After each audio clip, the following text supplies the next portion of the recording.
92,000 कोटीच्या ठेवी आपण मुंबई महापालिकेच्या जमवून दाखवल्या होत्या आणि ह्या ठेवी तोडत चाललेत। एक 4 दिवसापूर्वी बातमी आली आणखीन 5 ते 10,000 कोटी ठेवी तोडणार आहेत। बरं, ह्या ठेवी तर तोडल्याच। आणखीन भयानक गोष्ट म्हणजे 2,30,000 कोटीची देणी यांनी करून ठेवलेली आहेत मुंबईच्या डोक्यावरती। कोण भरणारी, कुठून आणणारी, का जीव जळतो? तर आपण जाऊ शकत नाही भाजप बरोबर। मिंदे गेला, हा गेला, तो गेला, आम्ही पण जाऊ शकतो? नाही जाऊ शकत। कारण आजच मध्यरात्री मी जाणार आहे हुतात्मा स्मारकाला तिकडे वंदन करायला। कारण तो संयुक्त महाराष्ट्राचा जो काही काळ होता, तुमच्यापैकी अनेक जण त्याही लढ्यामध्ये उतरलेले असतील किंवा तो लढा तुम्ही प्रत्यक्ष पाहिला असाल।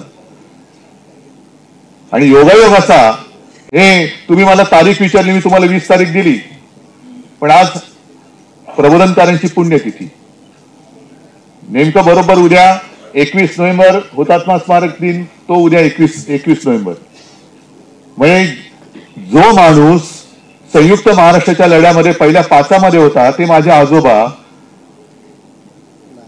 जी व्यक्ती संयुक्त महाराष्ट्रासाठी लढली तिच्या घराण्यात मी जन्माला आल्यानंतर मुंबईचे असे लचके तोडताना मी उघड्या डोळ्याने बघत बसू, असं एवढा मी काही चंड वाटलो का या भाजपवाल्यांना? आहे मग आपण कशाला म्हणायचं झाशीची राणी लढली, मेरी झाशी नाही दोंगी। तसं आपण प्रत्येक जण उभं राहिलं पाहिजे की माझी मुंबई आहे, मी माझी मुंबई तुम्हाला लुटायला देणार नाही। आणि तुम्ही कोण आणतो वाकडं, काय वाकडं करू शकता तेच बघतो। सगळे जर का आपण नुसते एकवटलो तर एक वज्रमुठ झाली तसे पळपुटे। आणि सहज काही काही गोष्टी इतिहासाची पुनरावृत्ती होत असते। जेव्हा आपण ते फटकारे पुस्तक शिवसेना प्रमुखांचं करत होतो, सगळे कार्टून संकलन करत होतो, त्याच्यामध्ये एक कार्टून आहे, एक शिवसैनिक, तो तरुण पोरगा दाखवलाय आणि बाजूला एक भाजपला दाखवलाय, कमळवाला असेल किंवा काय, किंवा जनसंघ होता। आणि तो शिवसैनिक सांगितले, तुम्ही आतापर्यंत मैत्रीची ऊब बघितली, आता मशालीची धग होता। तेव्हाही मशाल घेतली होती, आता सुद्धा मशालच हातामध्ये। आणि ही मशाल उगाच काहीतरी घेतली नाही तर उदबत्ती घेतली असती ना आपण। जर का मोदी आणि शहांची आरतीच करायची असती तर मग आमची निशाणी काय? उदबत्ती। उदबत्ती बिदबत्ती नाही घ्यायची, तर मशाल घ्यायची। पेटवायचं ते काय आपल्या ते नुसत्या अशा फुलबाज्या नाही पेटवायचं तर सगळं लंकाच जाळून टाकायची, त्यांची खोट्याची लंका। आणि त्याच्यासाठी म्हणून तुमच्या सगळ्यांची मला आवश्यकता आहे।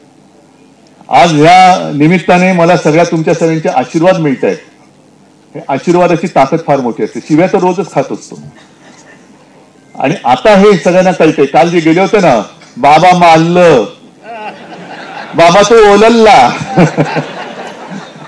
आणि ओलल्ला पण तुझी दाढी आली, तू आता एवढं कशाला बोलतोस? हे एवढी लाचार झालेली आहेत लोक की स्वतःमध्ये हिंमत असणार। हिंमत होते कशी तुम्हाला दुखवण्याची? शिवसेनेमध्ये होता तेव्हा होती कोणाची हिंमत? कोणाची हिंमत नव्हती। पण स्वतःहून त्यांच्या ताटाखालचं मांजर झाल्यानंतर तुम्ही किती पट्टे मारा, मांजर भले वाघाची मावशी असली तरी मांजरी मांजरच असते, ती ताटाखालीच असते। त्या मांजराचा कधी वाघ नाही होऊ शकत, मांजराचा वाघ नाही होऊ शकत, वाघ हा वाघच असतो। आणि आता त्यांना कळते की हे वापरा आणि फेका, वापर करून घेणार आणि काम झालं का फेकून देणार, तसंच त्यांचं चाललेलं आहे। आता 15-1 दिवसापूर्वी अजित पवारांच्या मुलाचा घोटाळा काढला। झाला कसा आधी घोटाळा? कोणी होऊ दिला? झाल्यानंतर तो बाहेर कसा आला? कोणी बाहेर काढला? असे अनेक घोटाळे गेल्या 1 वर्षामध्ये येत आहेत। मुख्यमंत्री आपले क्लीन चिट देत आहेत। मग हे स्वतःच न्यायाधीश, आरोप करणारे पण हेच, म्हणजे तक्रारदार हेच आणि न्यायमूर्ती पण तेच। केसेस काढून द्यायच्या बाहेर, कोणी आरोप करायला लावायचे कोणाला